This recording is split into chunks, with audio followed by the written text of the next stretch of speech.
মেশিনের নর্মালি যখন আমরা আলট্রা করি ওই আলট্রাতে অত ভালো বোঝা যায় না। কথা বুঝতে পারছেন? মনে হয় যেন ছোট্ট একটা হচ্ছে পানি থলির মতো আছে, কিন্তু আবার হচ্ছে দেখা যায় যে একটা দুইটা তিনটা চারটা, আমিও ঠিক মতো বুঝতে পারতেছিলাম না।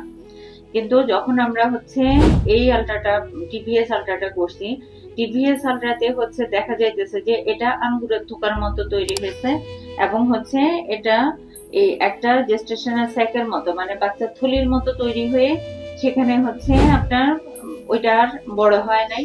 এটারে ইনকমপ্লিট মোলার প্রেগন্যান্সি বলে। ঠিক আছে, এটা এক ধরনের প্রেগন্যান্সি, যে প্রেগন্যান্সি হচ্ছে আপনার শুধু এটা খুব তাড়াতাড়ি বড় হবে। ধরেন ওনার 3 মাস হলে দেখা যাবে 5 মাসের মতো, পেটের ভিতরে খুব দ্রুত হচ্ছে মাছের ডিমের মতো অনেক বড় হয়ে গেছে, অথবা আঙ্গুরের থোকার মতো অনেক বেশি হয়ে গেছে এরকম। তো এটা এক ধরনের সমস্যা, যেটা হচ্ছে আপনার রক্ত জোগাড় করে নিয়ে বের করে ফেলতে হবে, তা না হলে এটা যত বড় হবে জরায়ু তত পাতলা হবে, তত বেশি হচ্ছে বাহির করতে গেলে রিস্ক হয়ে যাবে। আমার কথা বুঝতে পারছেন?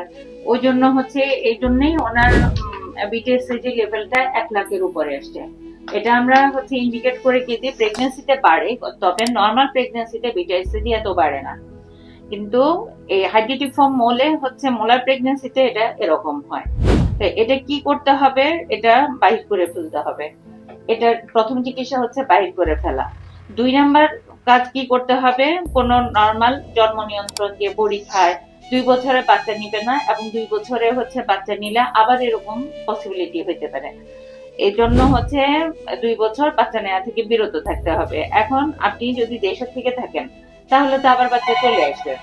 তো বাচ্চা চলে আসলে যেটা করতে হবে, বাচ্চা চলে না আসার জন্য যেটা করতে হবে সেটা হচ্ছে আহ কোন রকম হচ্ছে বেরিয়ার মেথড ব্যবহার করবেন, কন্ডম ব্যবহার করবেন, কোন রকম হচ্ছে বড়ি, হাতে কাঠি, ইনজেকশন এগুলি নেওয়া যাবে না।